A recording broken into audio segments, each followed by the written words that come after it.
Bonjour, bonsoir à chacun. Je m'appelle Fidèle, je travaille en jeunesse en mission à Gou ici. J'aimerais témoigner de ce que Dieu a fait pour moi.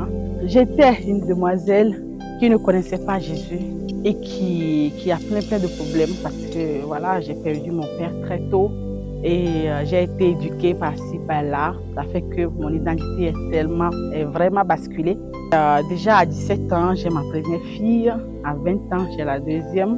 Et j'essayais de m'en sortir. Je me disais, je vais y arriver, je peux, mais je n'arrivais pas. D'ailleurs, j'ai fui ma famille. J'étais togolaise de Tablibo là.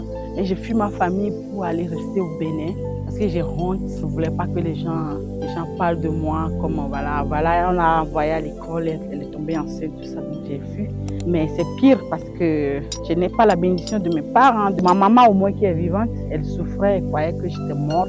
J'ai fait 6 ans sans faire signe de vie. D'ailleurs, même, ils organisaient même à m'enterrer. Ça veut dire faire des cérémonies d'enterrement. Il faut être quand même sûr que, voilà, même si elle est morte, son âme va rejoindre les ancêtres comme on fait dans les villages chez nous. Mais j'étais bien vivant au Bénin et j'ai fait plein d'expériences. Et à un moment donné, le Seigneur, j'ai eu une sorte de difficulté qui est plus haut que tout le reste. Et je me suis rappelé que voilà, il y avait un Dieu parce que j'étais chez une cousine qui m'a amenée à l'église avant quand j'étais petite. Et j'ai cherché ce Dieu-là, j'ai crié, je l'ai appelé. Je crois que c'est en 2009, le 1er janvier que j'ai dit Seigneur, cette année, je vais rentrer. J'étais au Bénin, j'étais comme, comment on dit, Angoli. Parce que personne ne savait mon identité, personne ne savait d'où je venais.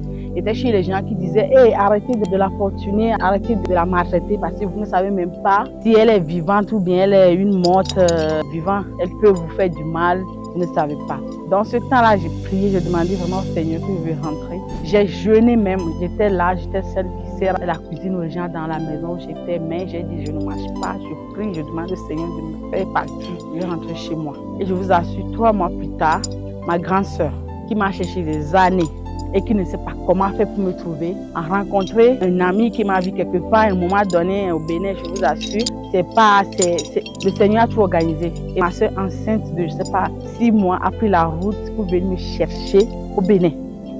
Il est venu me chercher et elle a dit voilà, on va rentrer quoi. Donc, quand moi je l'ai vu, j'étais heureuse, j'étais sûre que le Seigneur m'a exaucé. Et comme ça, je suis rentrée.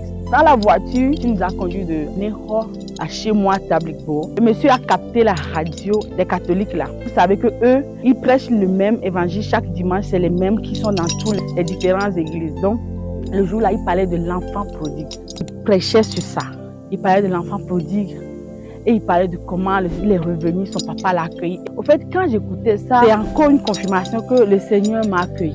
Je me disais que quand je vais rentrer, oh là là, je serai bien accueillie, je serai heureuse, ma maman serait contente de me voir, tout ça.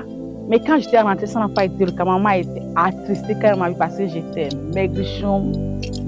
D'ailleurs, ma soeur m'a caché que le lendemain, très tôt, elle m'a amenée chez la coiffure pour qu'on puisse m'arranger un peu parce qu'elle dit, tu ne peux pas montrer cette image aux gens, tu es ma soeur, quoi.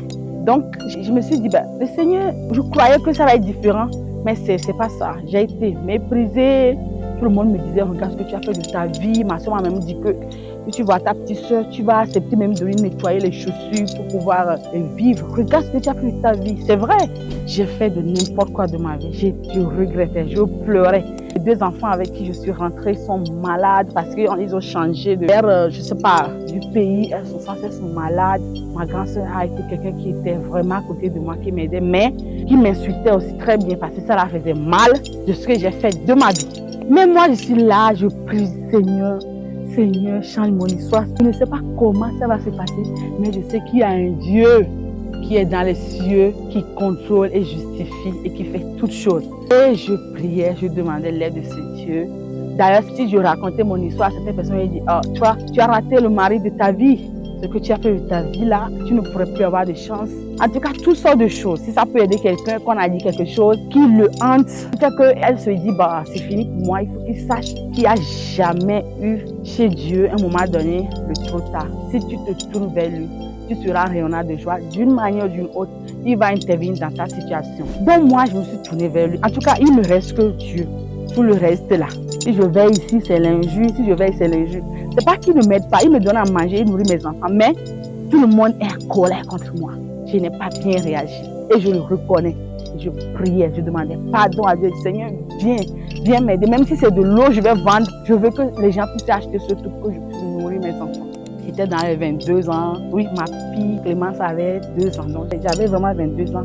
Je travaillais dans un orphelinat chez moi là-bas qui s'appelle Bon Refuge. On lavait les habits pour les orphelins. Et voilà, un jour, il y a un beau gars, presque vierge, tout jeune, qui a quitté la France. Il a son quoi, je ne sais pas, la maîtrise de quoi. Et il s'est dit, maman, je voulais sortir un peu, je veux venir en Afrique. Ils sont déjà venus en Afrique. Ses parents sont missionnaires. Ses parents ont été missionnaires en jeunesse en mission France, plus de 25 ans. Donc la maman a plusieurs contacts ici avec les gens. Et quand il a voulu sortir un peu pour voilà, changer un peu, sa maman l'a encouragé et elle a demandé à une amie qui est la responsable de l'orphelinat où moi je travaillais, que est-ce qu'elle peut accueillir son fils pour quelque temps pour qu'il puisse venir aider les orphelins, voilà. Donc c'est comme ça j'ai fait la rencontre de Pierre, mon mari. On ne se connaissait même pas. Et moi, je n'attendais pas du tout que Jean Blanc va sortir de quelque part pour me marier. Je ne peux même pas imaginer ça sur moi, vous voyez. Et mais, comme le Seigneur a organisé les choses, responsable de l'orphelinat est la femme de mon cousin. Et mon cousin a fait l'amitié avec ce blanc, Pierre. Et c'est comme ça, un jour, le cousin m'a demandé, est-ce que tu pries? Tu veux te marier un jour? Est-ce que tu pries pour te marier? J'ai dit oui. Et il me dit, mais si je te présente ce blanc-là, est-ce que tu vas... Tu veux le... J'ai dit, un blanc, moi? Est-ce que je ne me voyais pas là-bas? Mais j'ai dit, pas si Dieu me donne, je prends. C'est vrai que je le convoitais depuis, mais je ne peux pas lui dire d'ailleurs.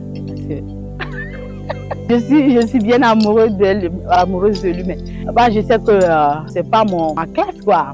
Donc c'est comme ça, mon cousin nous a mis en contact. Pourquoi? Parce que lui, ses parents sont missionnaires tout ce temps, mais il n'a pas fait preuve de sa foi. Il n'a pas la foi. C'est le jour où il est arrivé chez nous là-bas qu'il a reçu Jésus vraiment. Et là, mon cousin l'a aidé à passer, mon cousin a fait jeunesse en mission, donc il a aidé à comprendre plus beaucoup de choses dans le Seigneur.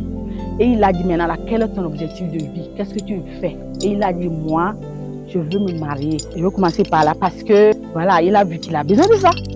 Donc mon cousin a dit, ah voilà, j'ai une cousine tout chrétienne. Donc c'est comme ça, il nous a mis ensemble, franchement, je suis reconnaissant au Seigneur pour la vie de ce cousin, que Dieu le bénisse. Et c'est comme ça qu'on a commencé notre relation. Et en 2013, on s'est mariés. Il y a eu beaucoup de combats, bien sûr. Je dis ça parce que tu as une fille, tu as un enfant et tu te dis, c'est pas possible. Et les gens vont dire les mêmes choses avec toi. Les gens vont dire, quand tu vas rencontrer un gars, ils vont dire, toi tu n'as pas trouvé quelqu'un. Regarde celle-là, elle a son maîtrise dans quoi. Elle a fait sa soutenance. Elle est vierge, presque vierge, elle n'a pas d'enfant. Et c'est celle-là qui a d'enfant que tu veux. Moi, je travaille dans un orphelinat, j'ai des jeunes comme votre âge qui sont dans les collèges, dans les lycées. Et lui aussi, il a quel âge en ce moment? 23 ans. Il peut aussi choisir un jeune, mais il m'a choisi. Bon, c'est vrai, mon cousin nous a mis ensemble, mais il m'a aimé. Et la nuit même où on s'est rencontrés la première fois, quelqu'un est venu lui dire, arrête, tu es aveugle. Qu'est-ce que tu as aveugle de faire? Je vois, ma. Oui, mais arrête tous. Et le lendemain, quand il s'est réveillé, il est mal réveillé, il était triste. Parce que tu sais, les blancs là, ils ne cachent pas leurs émotions comme ça, comme nous. Hein. Il vient, il me dit clairement ce qui s'est passé. Moi, je ne peux rien dire à cette personne, je ne suis pas de la taille pour aller l'affronter. J'ai parlé à mon cousin est parti parler à la personne. Mais ça ne l'a pas découragé. Bref, c'est comme ça, on s'est mariés et on vit ici. Ça fait 13 ans avec ma famille. On a 3 enfants en plus, mes 2. Il a pris les 2 enfants. Il a dit, le Seigneur lui a dit, si tu veux que Madame Pierre est fidèle, moi je suis fidèle, tu dois aussi s'occuper de ces 2 filles. Tu vas les prendre comme tes enfants parce que je te les ai donnés.